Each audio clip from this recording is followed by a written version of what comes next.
Hi, உங்கள் எல்லாத்துக்கும் வணக்கம். நான் உங்கள் முத்துருப்பு சார்பாக முத்து பிரகாஷ் பேசுகிறேன். நான் இன்றைக்கி பேசுகிற டாபிக் பேர் ஆக்சுவலாக நம்ம ஆப்கானிஸ்தானுக்கும் பாகிஸ்தானுக்கும் சண்டை. இதில் ஆப்கானிஸ்தான் கிரிக்கெட் பிளேயர்ஸ் வந்து ப்ராக்டிஸ் பண்ணிட்டு வரப்போ அங்கே வீசப்பட்ட பாகிஸ்தான் வீசின குண்டில் 3 பேர் இறந்து போயிட்டாங்க. ஸோ அவங்களுக்கு நம்ம அஞ்சலி செலுத்தலாம். பார்த்தோன்னா ஆப்கானிஸ்தானுக்கும் பாகிஸ்தானுக்கும் சண்டை ரொம்ப இதுவாக இருக்குது. இந்தியன் கிரிக்கெட் பிளேயர் மாதிரி நாங்களும் வந்து பாகிஸ்தானுக்கு கை கொடுக்க மாட்டோம் ஆப்கானிஸ்தான் கிரிக்கெட் வாரியம் சொல்லியிருக்குது. ஸோ இந்த ஆப்கானிஸ்தான் ஒரு சின்ன நாடு, கஷ்டப்படுற நாடு. இப்போ தான் தாலிபான் கொண்டு வந்துருக்காங்க. தாலிபான் ஆட்சி காலத்தில் அது ரொம்ப கஷ்டமாக தான் இருக்குது. ஆனால் இவ்வளோ விளைவும் தெரிஞ்சு பாகிஸ்தான் சண்டை பண்ணால் இந்தியாவோட அவங்க டைப்பில் இருக்கிறது தான் காரணம். ஸோ இது வந்து மிகப்பெரிய ஒரு அடியாக நாங்கள் கொடுப்போம்னு சொல்லிட்டு ஆப்கானிஸ்தான் சொல்லியிருக்காங்க. ஆப்கானிஸ்தான் கொடுத்த அடியில் அங்கே 50 பேர், இங்கே 100 பேர் மாறி மாறி செத்துக்கிட்டு இருக்காங்க. ரெண்டுமே இஸ்லாமிய நாடுகள்.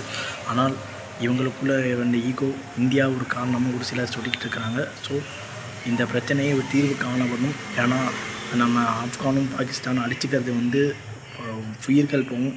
தலைவர்கள் நாளைக்கு இப்போ மீட்டிங்கில் கை கொடுத்துருக்கோம். ஆனால் அந்த தலைவர்களுக்காக வந்த இராணுவ வீரர்களும் அவங்க குடும்பம் காத்துட்ருக்கும். இவங்க கை கொடுத்துக்க மாட்டாங்க. ஸோ இதனால் ஆப்கானிஸ்தான் பாகிஸ்தான் சண்டையை எப்படியாச்சும் உலக நாடுகள் வந்து அமெரிக்கா போன்ற உலக நாடுகள், இந்தியா போன்ற நாடுகள் வந்து நிறுத்துறது வந்து நல்லது. ஸோ இந்தியா வந்து அவங்க ஆப்கானில் வந்து நம்ம நிறைய ஹெல்ப் பண்ணியிருக்கோம். அதனால் இந்தியாவுக்கு ஃபேவராக தான் அவங்க இருப்பாங்க. அதனால் இந்த சண்டை வந்துட்டுருக்குது. ஸோ இந்த சண்டை மிகவும் ரொம்ப மோசமாக போயிட்டுருக்குது. என்னென்ன நடக்க போகுதுன்னு தெரியல. அப்பாவி குழந்தைங்களும் சாகுறாங்க, இங்கேயும் சாகுறாங்க. தயவு செஞ்சு இந்த சண்டையை நிறுத்துறது ரொம்ப நல்லதுன்னு தான் நான் சொல்லிக்க விரும்புகிறேன். தாலிபான்கள் தயவு செஞ்சு நிறுத்துங்க ப்ளீஸ்.